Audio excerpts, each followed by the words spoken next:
You introduce a new D&D campaign to your party. You typically want some sort of big event that your story revolves around. The purpose of these sort of ideas or events is for you to expand upon in your world building and for your party to slowly uncover a mystery or to really feel engaged in the world. These ideas should be personalized. You shouldn't just keep them where they're at. You need to expand on them, but this is at least get the ball rolling. So the first idea is basically comes from Critical Role, which in the first 3 campaigns is this magical calamity. This idea that the divines and the betrayer gods had like beef. You might want something that is like this big war with the divines. That could be a very cool story point where you might just have some messed up chaos going on and your party just has to navigate that. My second point would be a faction war where there's 2 parties engaged, whether in political conflict or if it's actual warfare, whether some are sieging certain cities over each other, or if it's all within one major city. Think like Waterdeep and the gangs there. Think Skyrim, like with the Imperials and the Stormcloaks. These can be very interesting, and potentially your party might want to join in on a faction, or maybe they'll go for peace. But this could be potentially an idea that you could throw with your party and see where they run with it.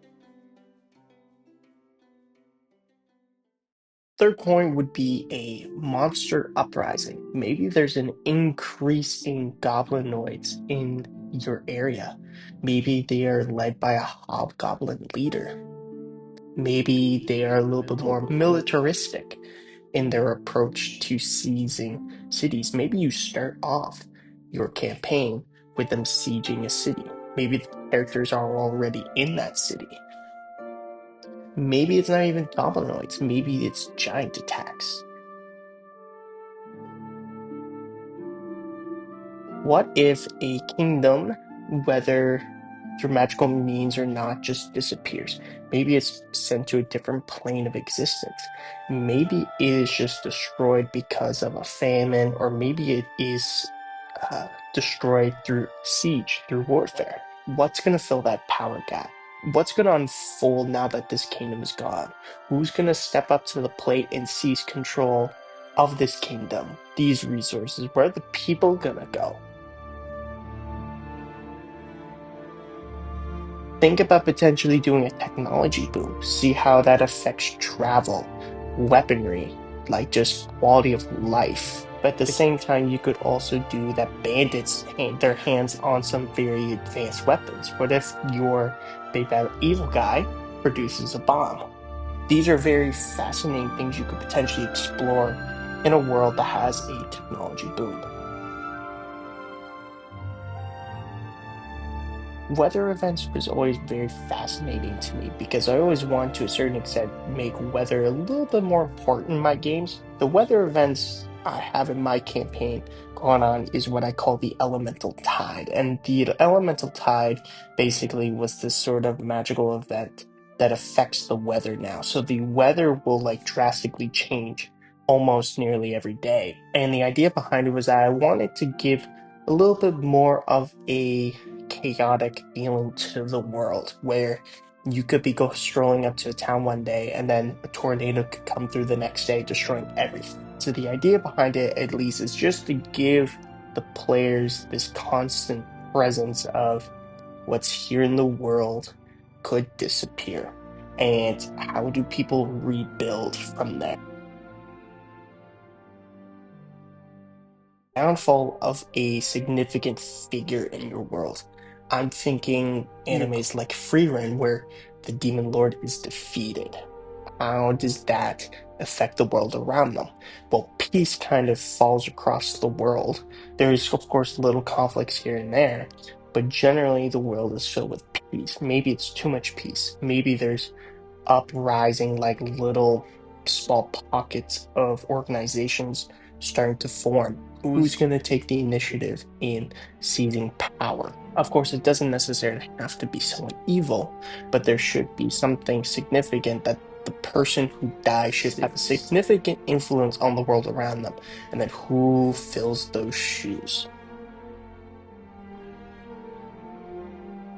Point number 8 is prison escape, and I was thinking kind of like a magical prison, kind of like Harry Potter with the Prisoner of Azkaban, where just you have all these dangerous criminals who escape. Maybe they were guilty, maybe they weren't guilty, but either way, they're all gone. Maybe you could implement some sort of like domains of dread into it. But the idea behind it, at least, is that now common person bandits might be more common on the road because of this. Could homebrew a brand new mineral, new material that mines have discovered. Maybe it shards from a meteor or something. But either way, you should introduce a new type of resource to your game that could either be used for magical means, maybe it's used for new armor, new weapons. Difference, it kind of bounces back to the point of the technology boom, but you could start to introduce this new resource, and then it's something that potentially the players might want to either get their hands on themselves or maybe destroy.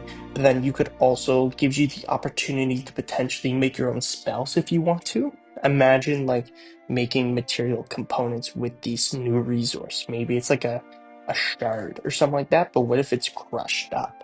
So just an idea, resource race, how does it affect the world around you in terms of, do people want it? Do people just discard it? Is it common? Is it rare? These are things that at least get your mind going in terms of things that this new resource could affect the landscape of your world. Last point that would be very interesting would be an organization. And what I mean by that is almost like a guild, per se, like a guild office. When the players start a mission or do anything, there's always eyes on them, in the sense that they're being recorded on where they're going, were they successful, how much money did they make, what items did they get. And the idea, at least, is that if you want to be mean and added like a tax, that it's like, okay, you guys each got 20 gold.